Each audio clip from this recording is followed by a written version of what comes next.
Cette initiative intéressante à présent pour intéresser les plus jeunes à l'écologie. À Brain-sur-Seille, des habitants ont eu l'idée de créer un verger pédagogique avec la coopération de l'école du village. Le dossier écolo de ce dimanche est signé Valérie Odile et Styliane Pev.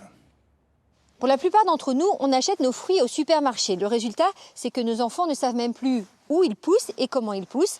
Eh bien, à Brain-sur-Seille, des familles se sont regroupées pour créer un grand verger pédagogique et permettre à leurs enfants de remettre les mains dans la terre. Aujourd'hui, les enfants de maternelle vont assister à une nouvelle naissance, celle du verger pédagogique de leur village, dont une petite partie est plantée juste derrière leur école. Avec Michel, du club des croqueurs de pommes, ils découvrent ce qu'ils ne voient jamais d'habitude, les racines et leurs radicelles. Ce sont elles qui vont prendre l'eau qui est dans la terre et l'acheminer donc par les plus grosses racines pour alimenter l'arbre. C'est vraiment un projet d'avenir parce que cet arbre, eh bien, ils vont le voir grandir tous les ans, ils vont voir les feuilles qui poussent, les fleurs qui apparaissent et puis à l'automne, on le souhaite qu'il y ait beaucoup de fruits. Les racines, eh bien, on va les tremper, vous voyez, dans ce mélange. Voilà.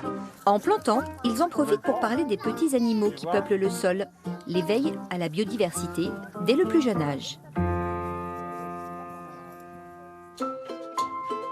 Mais le plus gros du projet se passe ici, sur un ancien terrain de jeu jamais aménagé et que quelques parents ont eu l'idée de transformer en verger avec la mairie pour reconnecter leurs enfants à la nature. On voulait un petit peu sensibiliser les enfants au développement durable, montrer que c'est mieux de manger des produits, des fruits locaux qu'on fait pousser dans nos vergers, dans nos jardins. Un petit peu leur montrer qu'on avait des devoirs vis-à-vis de la planète, etc. Est-ce que vous savez comment on appelle ce mélange? De la bouse de vache avec de l'eau et du terreau. On appelle ça un pralin. On va praliner l'arbre.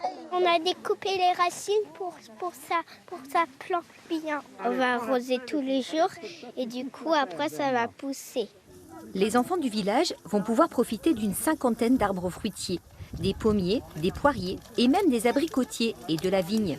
Un terrain d'expérimentation exceptionnel. On va pouvoir venir voir les feuilles qui vont pousser, les bourgeons, et puis suivre un petit peu l'évolution de l'arbre, donc je trouve ça génial. Côté écologie, quand même, en ce moment, c'est quand même assez important, donc oui. Plus petit on commence, et mieux c'est aussi. Ce qui pourrait être bien, c'est de revenir pour faire les cueillir tous ensemble, et puis après, soit faire des tartes, des choses comme ça pourrait être bien. Ouais. Et c'est justement ce que l'association Brin de Verger a prévu avec le club des croqueurs de pommes.